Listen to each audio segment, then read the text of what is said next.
Hi everyone, Pat Dougherty here with your tennis IQ topic, heavy topspin forehand technique. As coaches, one of the toughest things we get young players excited about working on is creating more spin in their game.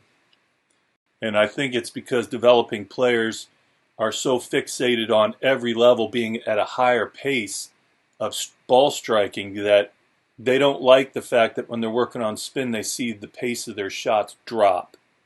And so they feel like they're going backwards in their development by using more spin. Let me show you why these guys on the pro level embrace spin and a concept called margin of error way more than the juniors. This is what keeps them consistent, keeps them aggressive in their swings because they know the spin is working that ball.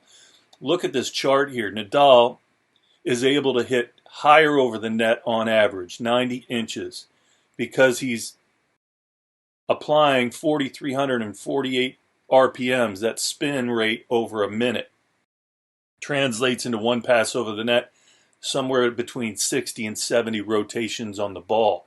So when that ball lands, it really drives through the court and it comes up at a higher bounce rate of 56 inches. Right behind him is Federer at 70 inches over the net on average, a little less spin, so he doesn't get the same bounce height.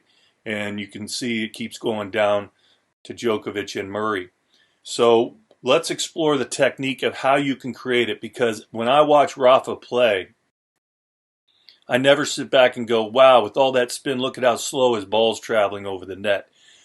There's a technique that they use where they don't change their power production element of their stroke to get the spin, and the kids haven't figured that out yet. So how it starts, if you watch, look at the racket face in the backswing. Facing the ground, very loose in the wrist at the forward part of the pull of the swing. And that, because the face is down, it loads the racket head back in the forearm so that when it gets to contact, it wants to come up over the top with a real windshield wiper fashion. But his Federer right there, his arm travels the same way when he drives it flat. So it's purely the racket head and the head speed of the racket that's creating that spin. Djokovic even more so. That racket's facing towards the bottom of the back fence at the start of that stroke to, again, that load. Again, Murray, face down, loosen the wrists, and as it comes through contact, he's able to brush over top. Doesn't load it quite as much, so he's not getting quite as much spin. But the key is not to have a perpendicular racket to the ground at the start of this, or the racket head can load a slap action in the wrist that gives you a lot of control issues. Again, look where the racket face is here. And as he pulls, he gets so much racket head speed going. Look what it does to the follow through. That's why that head speed kind of takes it over the top of his head. Here's Wawrinka. Same load as Djokovic. So you don't want to change the drive element, and that's your arm traveling in a straight line from low to high through the ball. You want to let the racket head kind of load and unload itself by how you prepare it in the backswing. So when you're looking at your video, as you're working on this, check where your racket head's, how it's loading in the backswing. And it's not a mechanical action where they're forcing the action from their wrist to bring the racket head over. It's purely how they pull the racket head through the ball that makes the racket head want to come up and over the top and brush up the backside of the ball.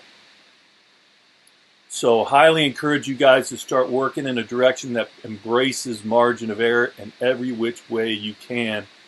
And the players that hit the flattest are the most likely to go tentative under pressure because they're afraid of overhitting the baseline. So as Brad Gilbert always says, you got to spin to win. And so these guys are hitting such big groundies. If they don't apply some topspin to it, they're going to fly past the baseline and hit it out. So these are just a number of our top players here showing their version of the forehand in slow-mo. So something to work on there, guys. Get that heavy topspin working on your forehand. Good luck with it.